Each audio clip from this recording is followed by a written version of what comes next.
Tuition is too expensive. Robots are taking over jobs, and AI is everywhere, changing how we live and work. But here is the truth. While automation is displacing millions of jobs, it's also creating millions of jobs. The key to staying competitive, we are going to talk about three skills today that you already possess, that you can lean in on, and that will not be replaced by robots. So when you are building these skills, you are going to thrive in today's high paying, high return on investment careers. So let's dive into these three skills. But before we get there, I want to remind you that in the reality of automation, 85 million jobs will be displaced by 2025, which is very close to right now, but 97 million new roles will be emerging that require human-centric skills. So let's just talk about these three skills right now. And the first one that I want to mention, so important, is emotional intelligence. That's called EQ, and it's really about managing emotion and building trust.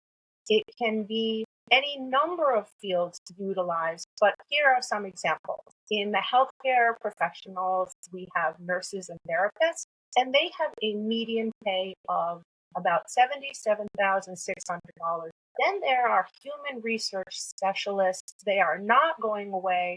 They are there to build workplace cultures, and their median pay is about $64,240 per year.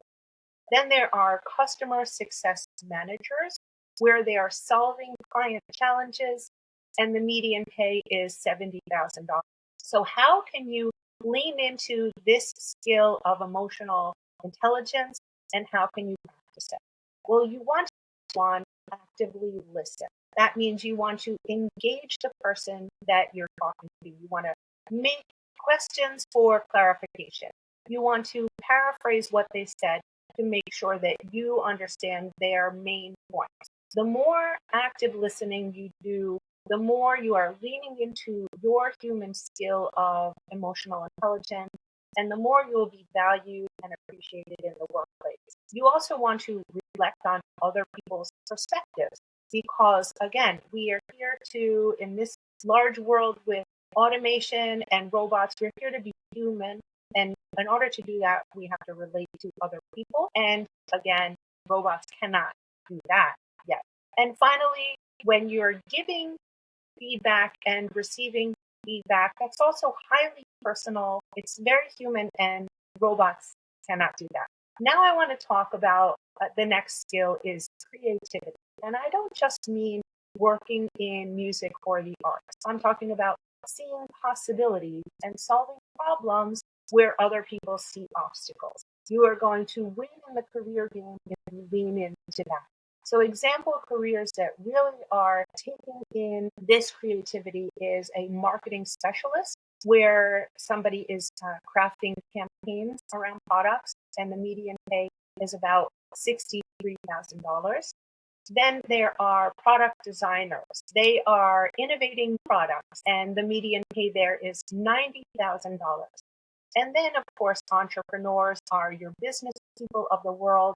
They are solving unique problems all the time, and there is any number of price tag that you can put to how a business can flourish and be competitive and successful against the AI and robots of the world.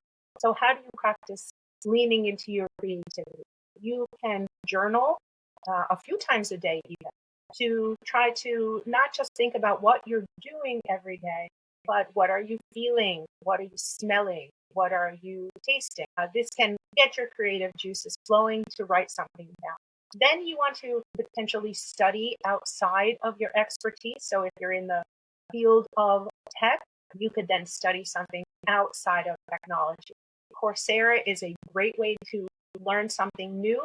There are certificates, or even just for a monthly fee, you can learn something new, hone a skill that you've always wanted to do.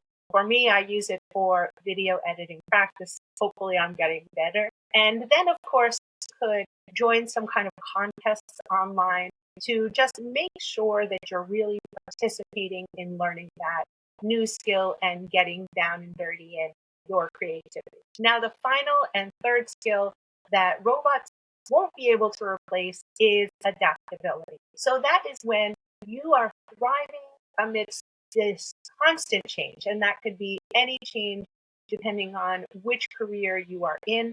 But one example is a data analyst. They are adapting to trends all the time, and the median pay is 82,000.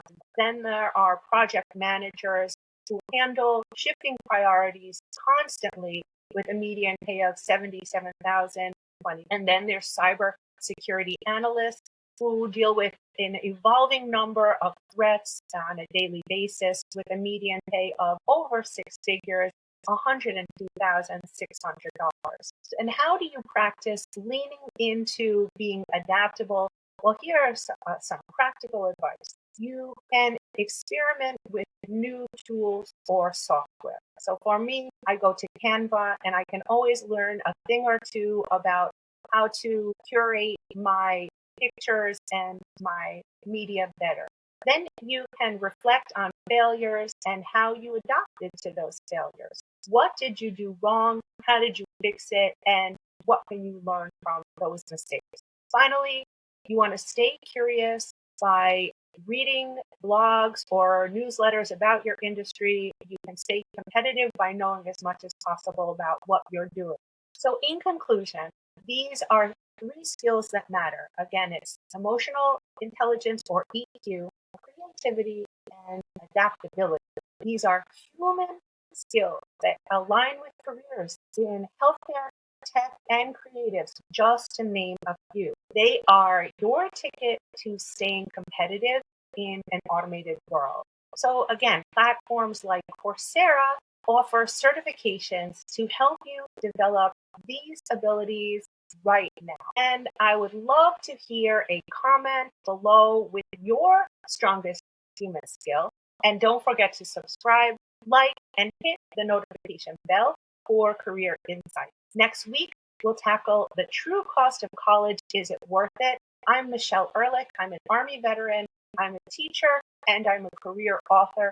I'm here to make you make the best decisions possible for your career.